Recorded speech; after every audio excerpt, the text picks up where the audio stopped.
I never expected a Tuesday morning to feel like a reckoning, but there I was, standing by my floor-to-ceiling window, sunlight glinting off the glass, sipping lukewarm coffee from my favorite mug.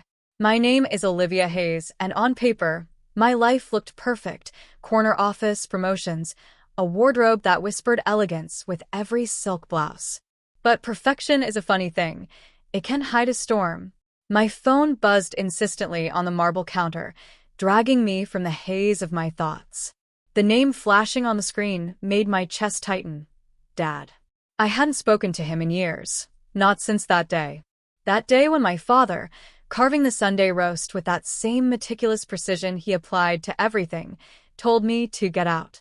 The memory hit me like a cold wind, his hand steady, knife slicing through the golden crust, and the words that had cut deeper than any blade.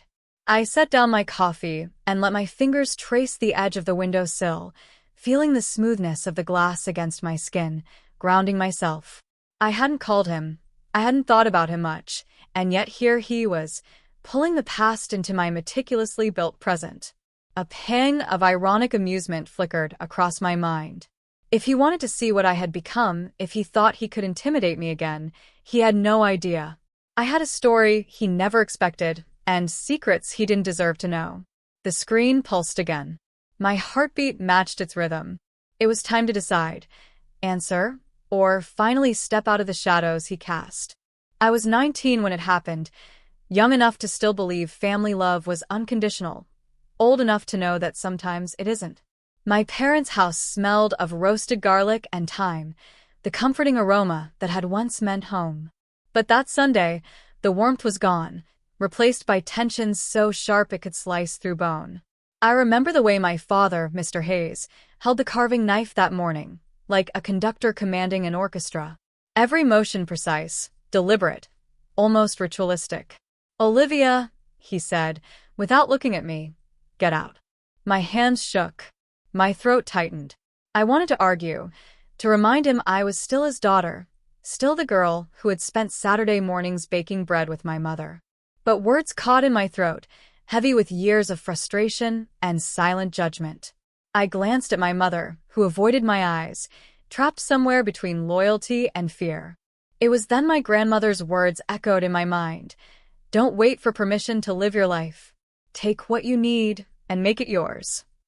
She had slipped me a small, leather-bound notebook on my 18th birthday, full of blank pages and a promise. "Fill this with your dreams, Olivia. No one else's rules." That day, I did exactly that. I grabbed the roast, the knife still glinting on the table, and the house deed my father had carelessly left in the drawer, proof that I had a legal claim, even if it wasn't acknowledged. I walked out of the house, the front door clicking shut behind me like a declaration. My heart pounded, a mix of fear, exhilaration, and sorrow. Outside, the cool morning air hit my face, washing away some of the sting. The world was suddenly wide, full of possibilities I hadn't dared to imagine. I didn't know exactly where I would go, how I would survive, but I knew one thing. I was no longer defined by rejection or dismissal. That house, that roast, and that deed were my first step toward autonomy. My journey had begun.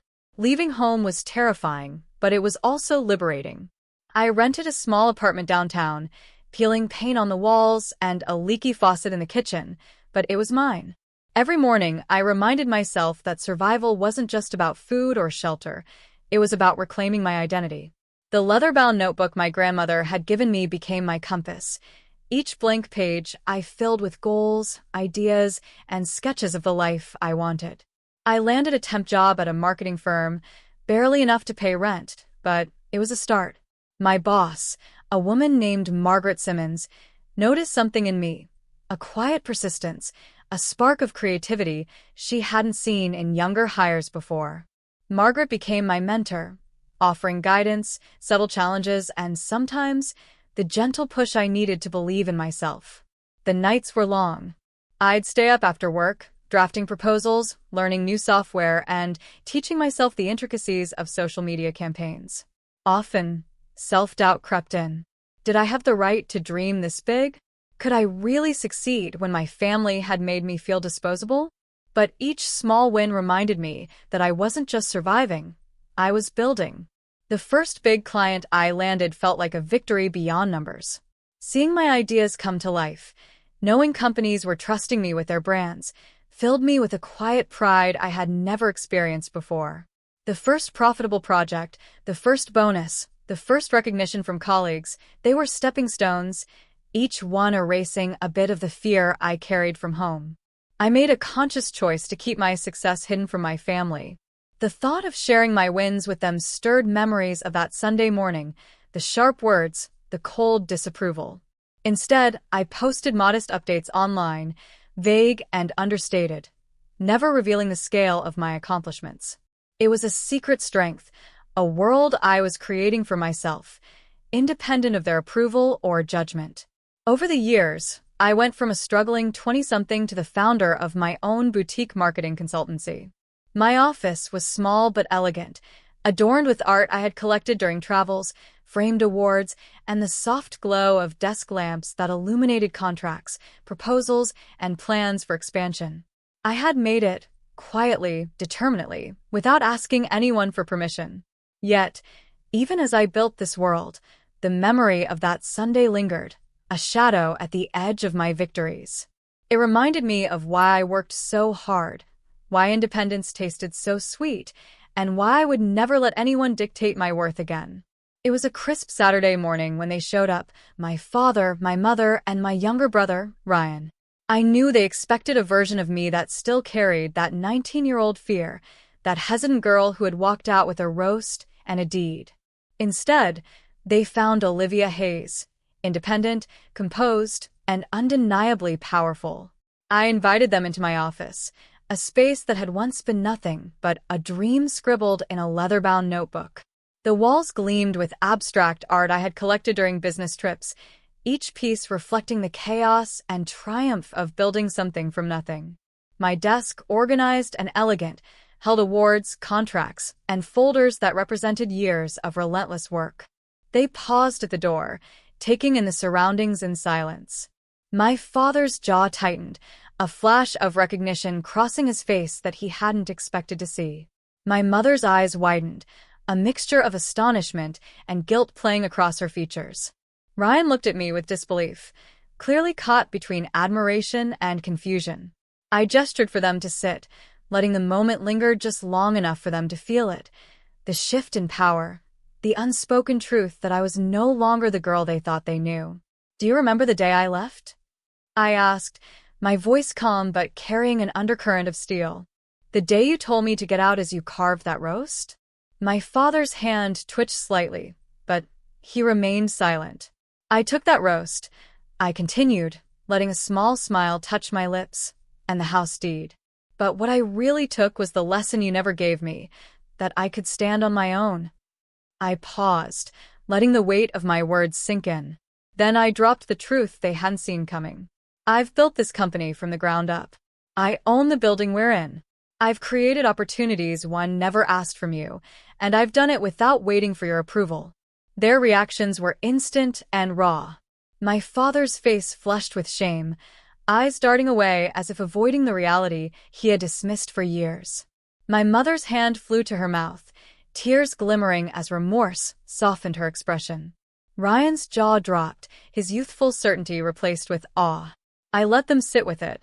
Every second a reminder that I was no longer defined by rejection, but by persistence, ingenuity, and self-respect. I watched them absorb the reality. The years of struggle had transformed me into a woman they could no longer overlook. "I'm not here to punish anyone," I said, my voice steady, warm but unyielding. "I'm here to show you what happens when someone refuses to be underestimated, when they take control of their life and claim what's theirs." For the first time in years, silence hung in the room. Not uncomfortable, but charged with a recognition that the balance of power had shifted. They had walked into my world expecting weakness, and they found strength. Real strength. The room was quiet, heavy with the weight of realization. My family had seen my success, witnessed the life I had carved out of nothing, and yet I knew true respect wasn't automatic. It had to be earned, rebuilt, and in some cases, redefined. I stood, letting my presence fill the space. "I'm willing to help," I said, my tone calm but firm. "But not on your terms. On mine. And not without change." My father shifted uncomfortably in his chair, the knife-edge memory of that roast still lingering in my mind. What kind of change?" he asked, hesitant, as if approaching uncharted territory. "You will start by acknowledging what you lost and what you let slip through your fingers," I said. "No excuses, no deflection. You'll attend counseling, both for yourself and to repair the damage done. And you will respect boundaries, mine and everyone else's." I turned to my mother. "You'll stop apologizing in silence and start advocating for yourself. Stop enabling old patterns and start being honest about your feelings. Your growth matters too." Ryan, who had watched silently, met my gaze. "And you," I said, "will take responsibility for your own future. Stop relying on the past or on excuses. Learn from it, but do not let it define you. Pursue your ambitions with focus and support others instead of falling into complacency." I paused, letting my words land. "These aren't punishments," I said softly, yet every word carried authority. "They're opportunities. Opportunities to be better, to heal, to step into the lives you want rather than the ones you've been clinging to out of habit or fear." I walked over to my desk, where the small leather-bound notebook from my grandmother rested, worn and familiar. I picked it up, holding it between my hands. This is what guided me. Courage to take what's yours, wisdom to make it last, and the strength to walk away when it's not given freely. I met their eyes again. "I care for you. I always have. But I will no longer allow old dynamics to control my life. I am willing to help, but only if you're willing to meet me halfway. Only if you're willing to grow." For a moment, they sat in stunned silence, absorbing not just the conditions, but the fact that the power had shifted. I wasn't asking. I wasn't pleading. I was giving them a choice and making clear that my life, my accomplishments, and my peace were no longer negotiable. And as I set the notebook down on my desk, I felt the weight of the past lift slightly. The roast had been a symbol, the deed a token, but this was real. Boundaries, respect, and the authority that comes with surviving and thriving on your own terms. Weeks passed, and slowly, I began to see changes, not just in myself, but in them. My father attended counseling and, remarkably, started acknowledging the ways he had failed to support us.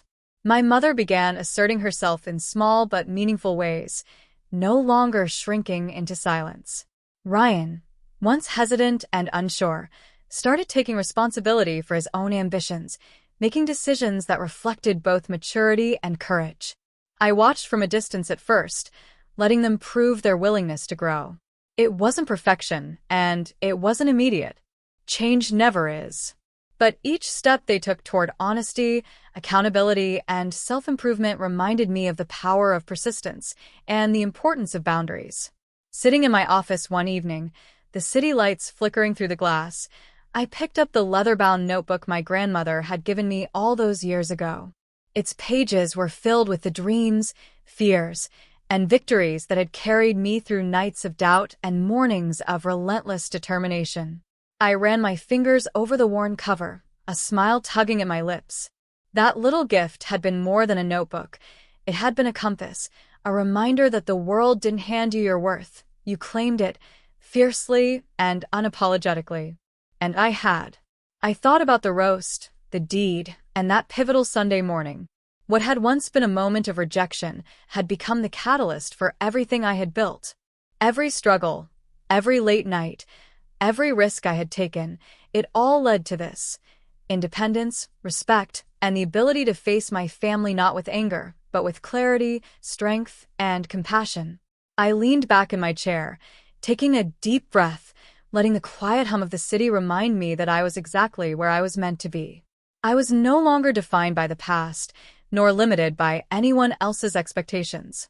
I had written my own story, filled the pages with resilience, and emerged stronger than I had ever imagined.